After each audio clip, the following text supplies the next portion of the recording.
Welcome to Rants TV, Travel and Events.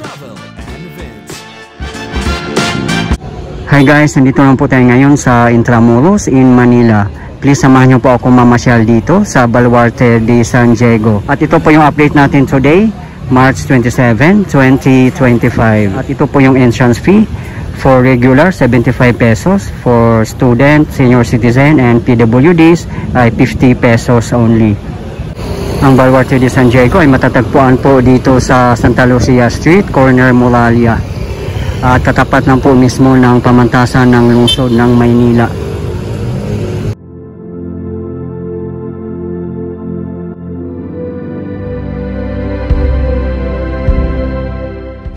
Tara na guys, papasok na po tayo dito sa Baluarte de San Diego.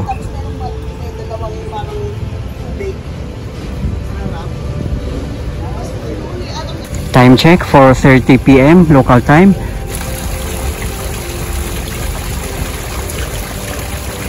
Ito nang bubungad na napakagandang garden.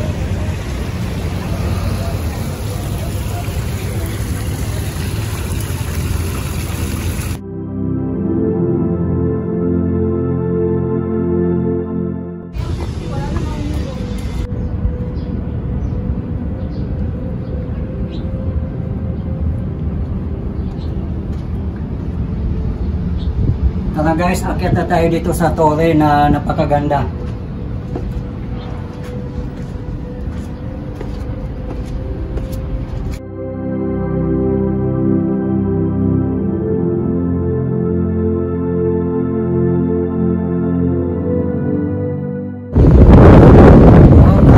Ang ganda dito guys.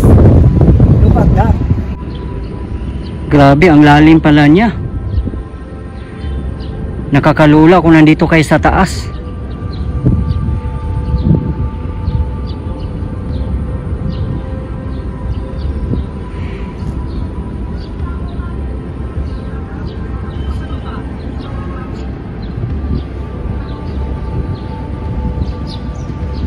Baluarte de San Diego, the oldest stone fort in Manila, first constructed as a tower known as the Torre Nuestra Señora de Guia, following the design of Jesuit architect Antonio Cedeño from 1586 to 1587, integrated with the walls of Intramuros.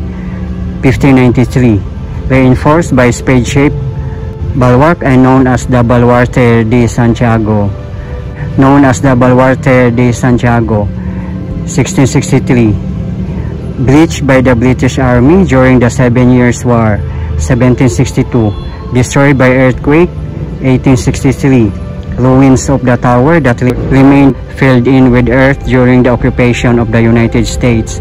1905, excavated and restored. 1979 to 1980, forms part of the fortifications of Intramuros, which were declared as a National Historical Monument. 1951, then as a National Cultural Treasure. 2014.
Dito pala siyang kwarto-kwarto. Ayan po oh. May mga kanya-kanya siyang lagusan.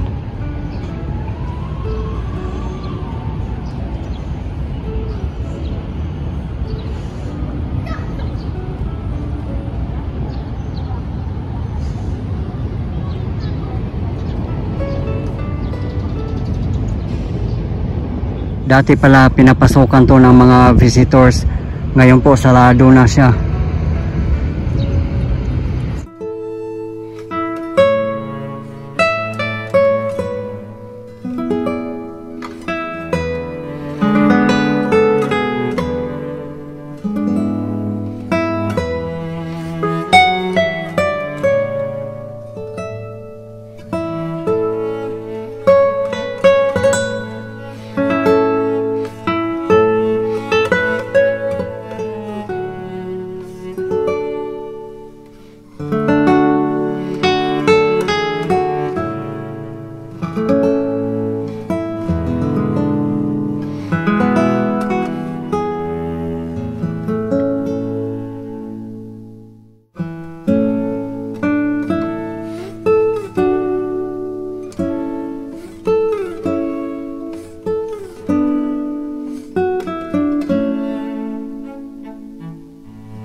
Akyat tayo dito sa lookout.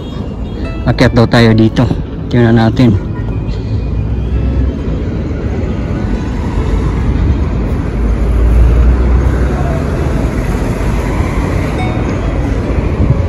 Yung kalsada na po yan ay papuntang pier.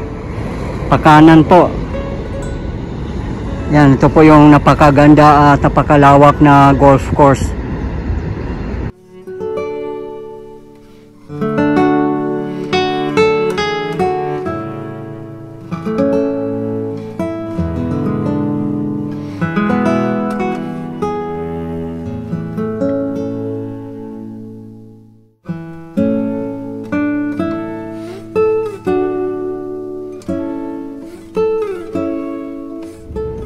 Akyat na naman tayo dito.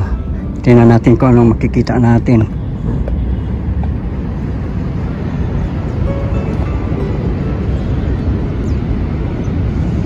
Wow. May ano pala dito guys, oh. Torre. Lookout.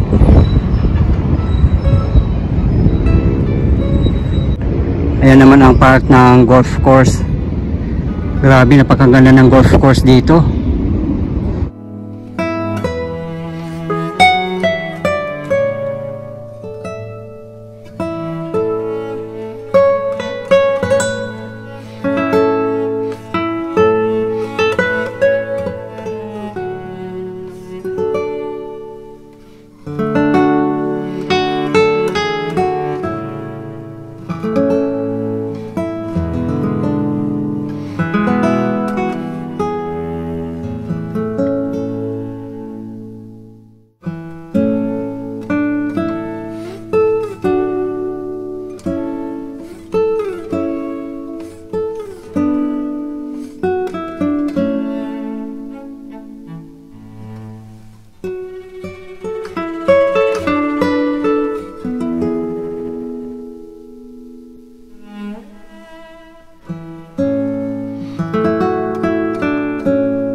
Dito naman na side, walang mga kanon nakalagay dito. Yun, may nakalagay dito 1981, 1851, 1861. Grabe, ganun na siya katagal.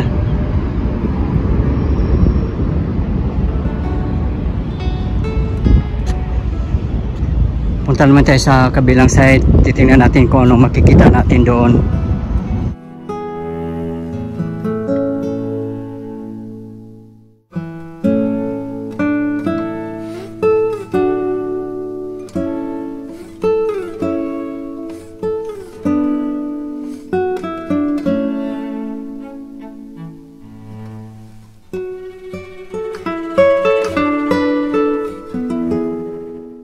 Kung nakapasyal na kayo sa Baluarte de Dilao sa may Moralia Street, yung sa tapat po ng Mapua University, napakaganda rin po doon. Kung mamasyal po kayo dito sa Intramuros, huwag nyo pong i-miss mag-walk tour sa Moralia Street. as well as General Luna Street. Napakaganda po ng mga kalye na yan.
Dito na po tayo sa dulo. Golf course pa rin po yan.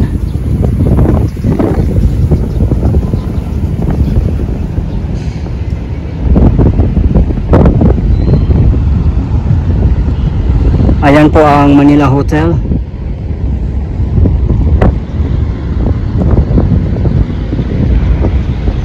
Diba guys, oh, sa tapat lang natin ang Rizal Park. Napakalapit lang po dito.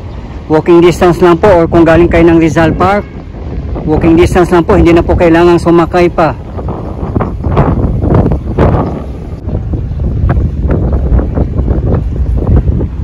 Para saan kaya to guys? Alam nyo to guys? Marami yan dito, ayan oh, mga maliliit, parang pugon.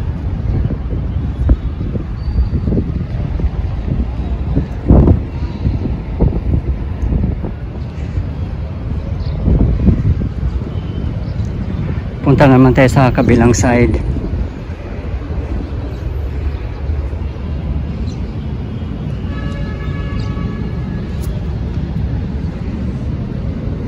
Tingnan naman natin dito kung anong makikita natin.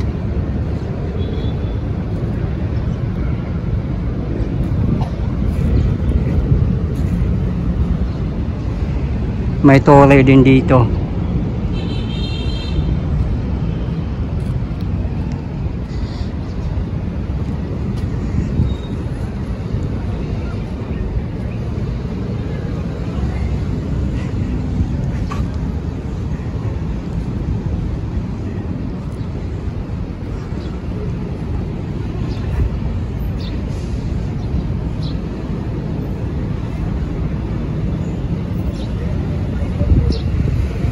Ayun.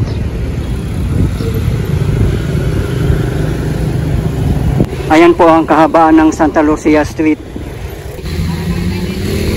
At dito naman po ang kahabaan ng Moralia Street. Dito kasi sarado po eh. Dire-diretso sana to hanggang Moralia. Ayan po mismo ang pamantasan ng lungsod ng Maynila.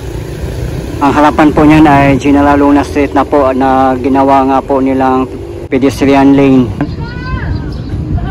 Yan, may kanon po pala dito na napakalaki. Baba po tayo.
Maliit lang po pala dito guys.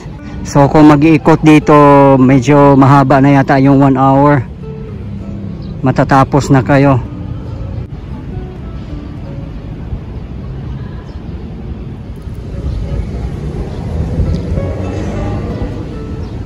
Grabe, makikita mo talaga sa mga structures dito na napakatibay niya. Pero mo, umabot na ng ilang years.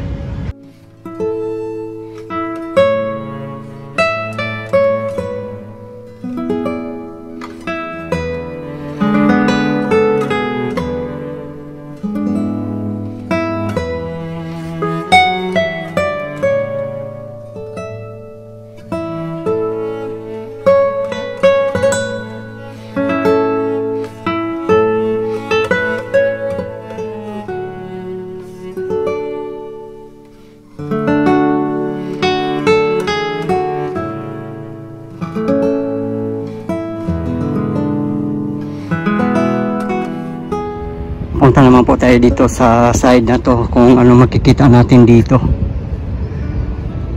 May tore din dito.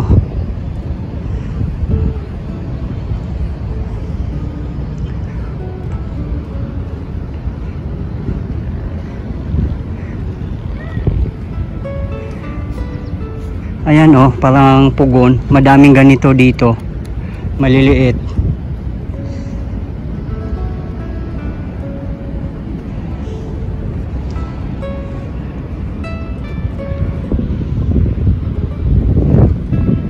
Ito yung garden.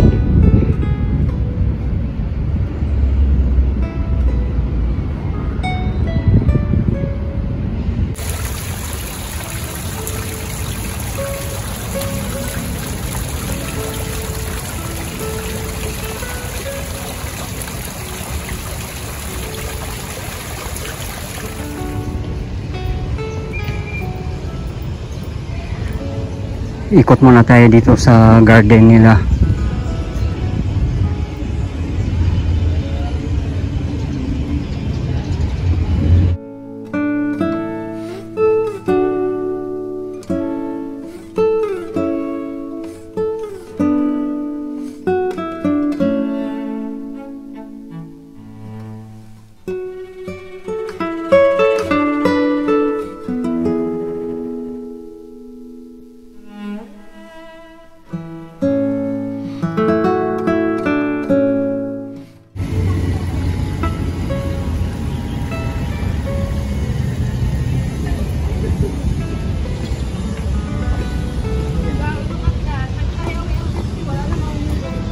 Rent nga po ito at kung may mga special occasions kayo na gusto nyo ang backdrop ay makasaysayan o Spanish theme, maganda po dito na location at magkikater po ito hanggang 500 guests. As per research po ay 44,000 pesos po ang renta for 6 hours only at hanggang 500 guests po ang capacity na kayang i-cater dito. At ito po yung allowed na events for socials, weddings and anniversaries, engagement parties, debut, birthday parties, for meetings, incentives, conferences and exhibitions, workshops, trainings, seminars, congresses, conferences, conventions, board meetings, company or government recognitions and press conferences.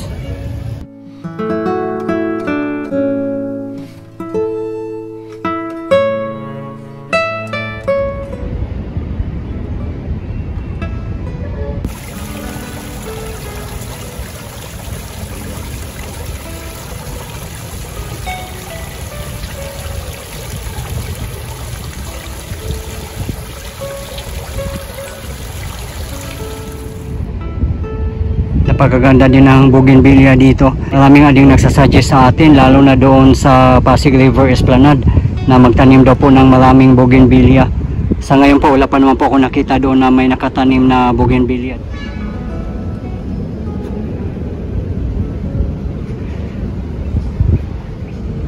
Akyat tayo dito sa tore.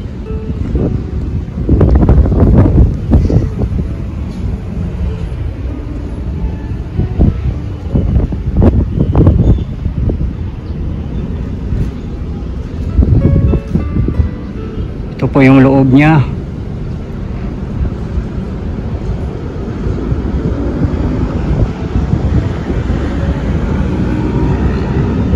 Yan, golf course pa rin.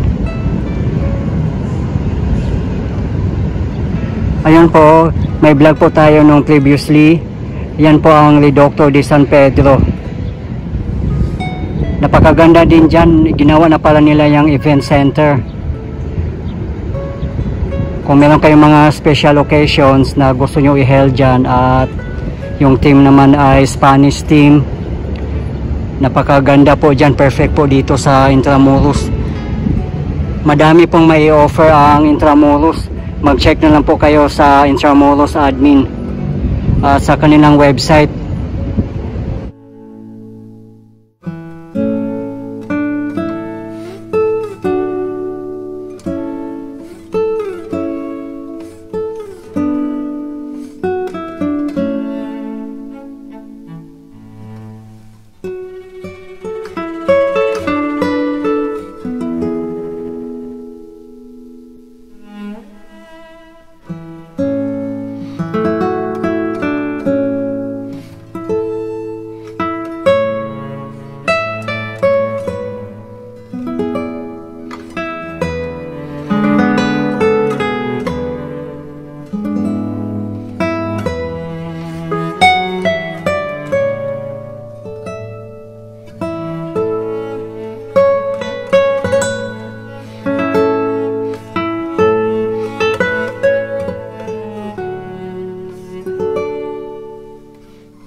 Grabe guys, very sulit ang pamamasyal, sobrang ganda.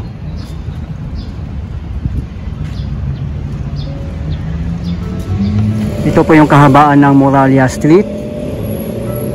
Sa bandang unahan lang po ang General Luna Street at palabas po ng Manila City Hall. At palabas din po ng Rizal Park. Ito naman po ang kahabaan ng Santa Lucia Street. Dito po ang Baluarte de San Diego. Sa bandang unahan lang po ang Bagumbayan Light and Sound Museum. Puntahan din po natin yun guys para makita nyo po. Ito naman po ang Bagumbayan Light and Sound Museum. At dati po ay The Beaterio de la Campaña de Jesus. Dito lang po yan matatagpuan sa Santa Lucia Street, corner Victoria. At dito naman po sa kabilang site ang Quartel de Santa Lucia na napakaganda.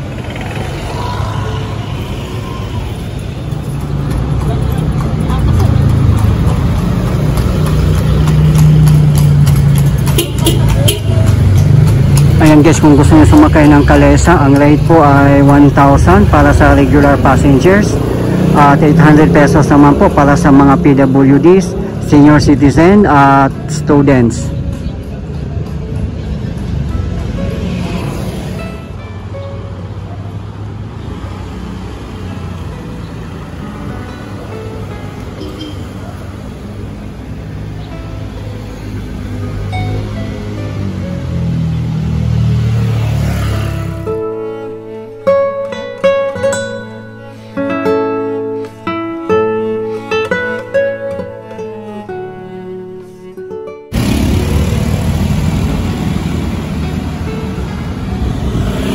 Ito na po yung kahabaan ng Moralia. Puntahan po natin guys para makita nyo po.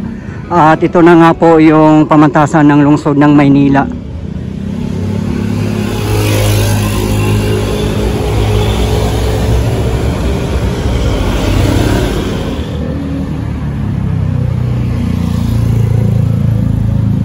Dito na po tayo sa harapan ng pamantasan ng lungsod ng Maynila. University of the City of Manila. Ayan po ang General Luna Street. Yan naman po ang Department of Labor and Employment. Diyan po tayo galing kanina.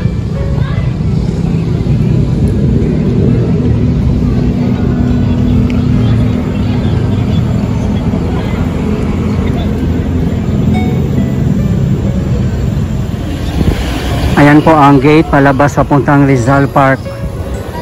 Kung didiretsuhin po natin to ay palabas po ng Soriano Avenue papuntang Pasig River Esplanade.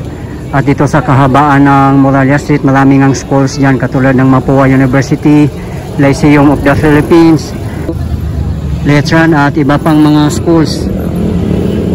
Ito na po yung kahabaan ng General Luna Street. Napakaganda po dito.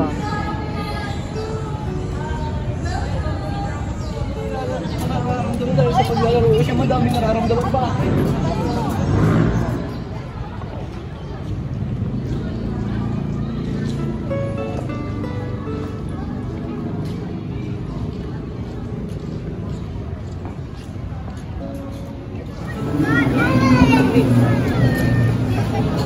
Sa bandang unahan lang po ang Manila Cathedral. Pupunta din po tayo doon.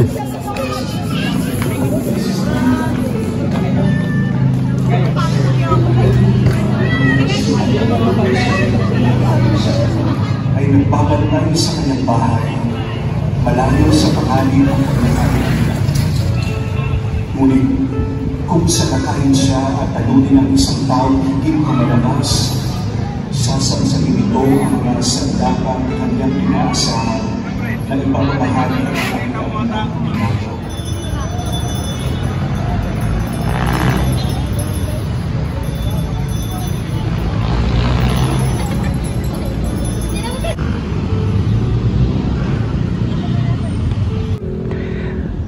Guys, ito po yung latest update natin ngayon dito sa Baluarte de San Diego in Intramuros, Manila. As of today, March 27, 2025. Maraming salamat po sa patuloy niyong suporta at panonood ng aking mga videos. I really appreciate po. At hindi po akong magsasawang i-update kayo, lalong-lalo na po sa mga government infrastructures. Mabuhay ang Pilipinas! Okay guys, thank you for watching and keep safe everyone.